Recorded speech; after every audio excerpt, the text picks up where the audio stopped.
இன்னைக்கு ஒரு செய்தி அதுவும் ஃபேஸ்புக்கில் பார்த்த உடனே ரொம்ப அதிர்ச்சி. தேஞா, தமிழறிஞர் தேஞா அவர் மறைந்து விட்டார். ரொம்ப பன்முக ஆளுமை கொண்டவர். இலக்கிய மாமணி ஒரு மிகப்பெரிய விருது அவருக்கு வழங்கப்பட்டது. மயிலாடுதுறையிலே கம்பன் பிறந்த தேரெழுந்தூர் அப்படிங்கிற ஊர் பக்கத்தில் குழையூர்னுட்டு ஒரு கிராமம். இதை அவரே சொல்லியிருக்கிறார். நான் சின்ன வயதிலே நான் அந்த ஊரில் எப்படி இருந்தேன், அந்த மயிலாடுதுறை பள்ளிக்கூடத்தில் படிக்கும் பொழுது அந்த தேவாரமெல்லாம் பாடிக்கொண்டு எப்படி போவார்கள் என்பதையெல்லாம் ஒரு முறை அவர் சொல்லி இருக்கிறார். எனக்கு சில மேடைகளிலே அவரோடு இணைந்து பேசுகின்ற ஒரு வாய்ப்பு கிடைத்தது. முதலிலே அவரை புதுச்சேரி வைணவ மகாநாட்டிலே தான் பார்த்தேன். அந்த வைணவ மகாநாட்டிலே அவர் வைணவ உரைகளை பற்றிய சில முக்கியமான குறிப்புகளை கொடுத்தார். அது ஒரு பக்கம் இருக்கட்டும். அதற்கு பிறகு எனக்கு ஒரு வாய்ப்பு கிடைத்தது, அவரோடு பேசுவதற்கான ஒரு வாய்ப்பு கிடைத்தது. அது புதுச்சேரியிலே நம்முடைய சித்தன் இருந்தார். அவர் பாரதி விழாவை நடத்தினார். எனக்கு பாஞ்சாலி சபதம் என்கிற தலைப்பை தந்தினார். எனக்கு பின்னாலே பேராசிரியர் அவர்கள் மிக அற்புதமான ஒரு பேச்சு. அதற்கு பிறகு அவருடைய பயணம் செய்து ஒரு 2 மணி நேரம் அவரோடு உரையாடுகின்ற ஒரு நல்ல வாய்ப்பும் எனக்கு கிடைத்தது. அதற்கு பிறகு மதுராந்தகத்திலே ஒரு அருமையான வாய்ப்பை நம்முடைய திருமால் கவிச்செல்வர் மதுராந்தகம் சுவாமி நமக்கு ஏற்படுத்தி கொடுத்தார். அதிலே அவரோடு கவிஞர் மதிவண்ணன், தேஞா இவர்களெல்லாம் உரையாற்றினார்கள். நான் ஒரு நூலை வெளியிட்டு பேசுகின்ற வாய்ப்பு எனக்கு அப்பொழுது மதுராந்தகம் சுவாமி கொடுத்தார். அப்பொழுது அந்த மேடையிலே அவரோடு இணைந்து பேசுகின்ற ஒரு வாய்ப்பு. மூன்றாவதாக ஒரு வாய்ப்பு, இந்த அரும்பாக்கத்திலே உள்ள வைணவக் கல்லூரியிலே ராமானுஜரை பற்றிய ஒரு நூல் வெளியிடுகின்ற வாய்ப்பு கிடைத்தது. அப்பொழுது காலையிலே நான் உரையாற்றினேன். பேராசிரியர் அரங்க ராமலிங்கம், பேராசிரியர் முருகன் இவர்கள் இருவரும் இணைந்து அந்த வாய்ப்பினை ஏற்படுத்தி கொடுத்தார்கள். மதியம் அவர் ஒரு அற்புதமான உரை. இந்த மாணவர்கள் பொதுவாகவே உட்கார்ந்து கேட்க மாட்டார்கள். கல்லூரி மாணவர்கள் இடத்திலே பேசுவதென்பது மிகுந்த சிரமமான காரியம். ஆற்றல் வாய்ந்த பேச்சாளர்களால் தான் அவர்களை அப்படியே கட்டி போட்டு பேச வைக்க முடியும். அப்படி கட்டி போடக்கூடிய ஆற்றல் பேராசிரியருக்கு இருந்தது. அப்போவே அவருக்கு உடல்நிலை சரியில்லை. நான் அதிகமான நிகழ்ச்சிகளிலே கலந்து கொள்வது கிடையாது என்றெல்லாம் சொன்னார்.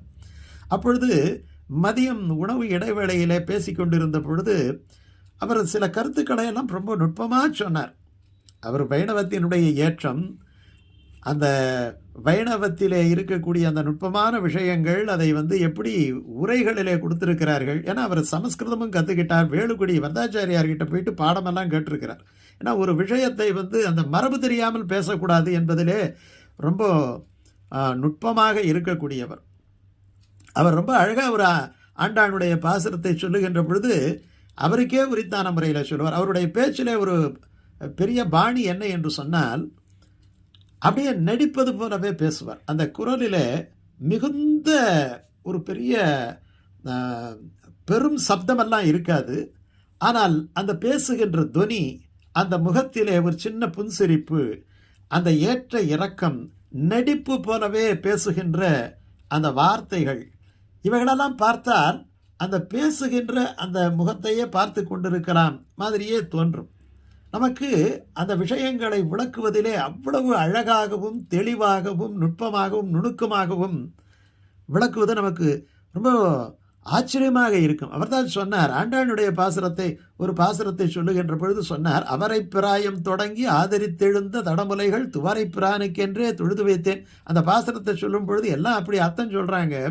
அவரை பிராயம் தொடங்கி அப்படின்னு சொல்லும் பொழுது ஏதோ ஆண்டாள் அங்கே அடையாளங்களை பேசுவது போல அதில் இருப்பதாக உரை எழுதுகின்றார்கள். ஆனால் நீங்கள் பாருங்கள், இந்த தமிழனுடைய அழகை பாருங்கள்.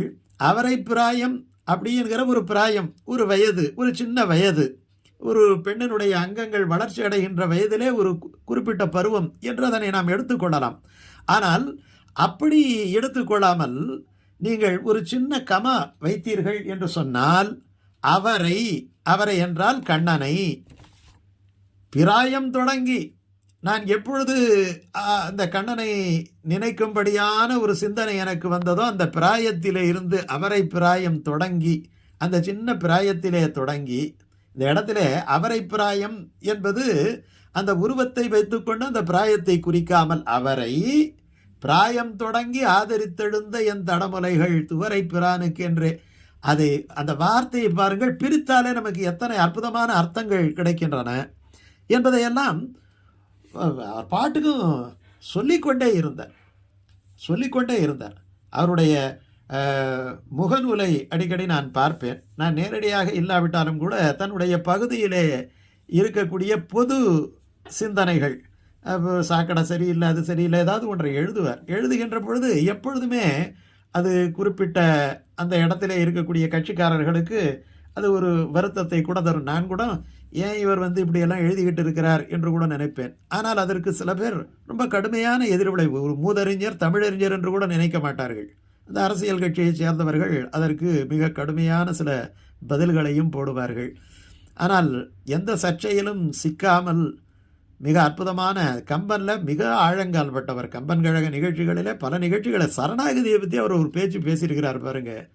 ஒரு வைணவத்தினுடைய ரொம்ப நுட்பமான விஷயங்களை, தத்துவங்களை, மரபுகளை உணர்ந்தால்தான் நாம் அப்படி பேச முடியும்.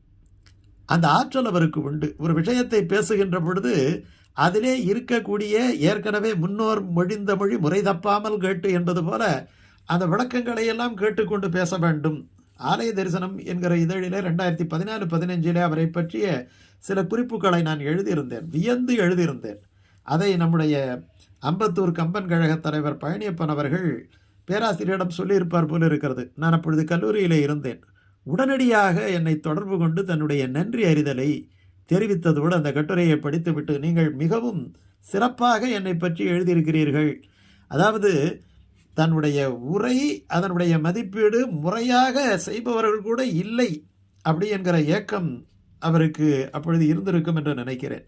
இன்னொன்று, அவருடைய பேராசிரியருடைய ஒரு பேச்சில் நான் கவனித்த விஷயம், மிக மென்மையான யாரையும் புண்படுத்தாத ஒரு நகைச்சுவை.